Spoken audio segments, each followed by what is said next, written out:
What's the worst religion currently in the world? I mean, there have been many over the years, and I don't think any particular faith can claim greater purity than others. But is there one particularly that whose nature of intolerance, dogmatism, fanaticism? Well, I think obviously Islam. Yeah. How compatible is that going to be with liberal Western democracy, in the secular democracy, in the medium to long run? If you look at those countries which have Islamic governments, dominated by mullahs, you have persecution of gays, you have persecution of women, you have a sort of, persecution of apostates. I mean, the death penalty for ceasing to believe in the religion.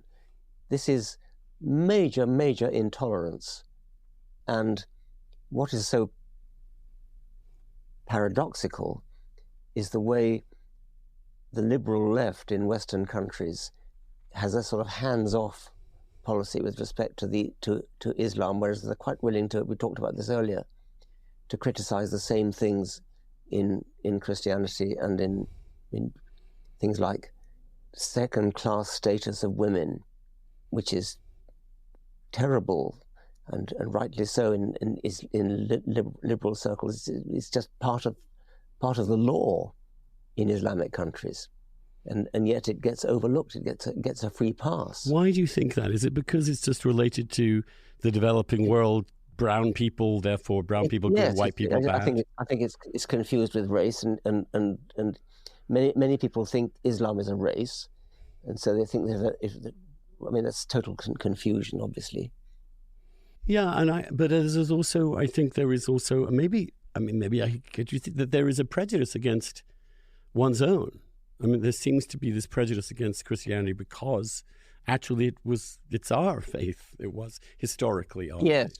Yes. It comes with this sort of oikophobia of hatred of oneself, of one's own culture and civilization. Yeah. Have you in your life, because you've lived a good long life, my God. I mean, the fact, honestly, Richard, talking to you, you're 83, I'm just in awe. I expect to be a complete gibbering idiot by then. But looking at your lifetime, you have seen, for example, especially in the last 25 years, a clear decline in believers. You've even seen that in the United States, which was always the outlier. We've seen the biggest drop in believing Christians in America ever. Maybe that may be an exaggeration because there have been other periods, but we've definitely seen something quite dramatic. Yes. And yet it seems to be allied with some pretty bad developments in the culture as well. Do you worry that when you take away the old school religion, people are going to turn ideologies into religions? They're going to turn to cult figures like Trump. Yes. They're going to become wokies because that's their way of imposing their will on the world. I'm constantly being told this, and people are saying, well, if you get rid of religion, you're going to get something worse. And I get blamed sometimes for the sort of upsurge of ridiculous cults which are taking the place of religion, like the cult of all the 100 different genders and that kind of thing. G.K. Chesterton, who was of course a very religious man, said when people give up something like when they give up religion, they don't believe in nothing; they believe in anything. And I hate that, of course. I mean, I believe in the truth, and the truth means what there's evidence for.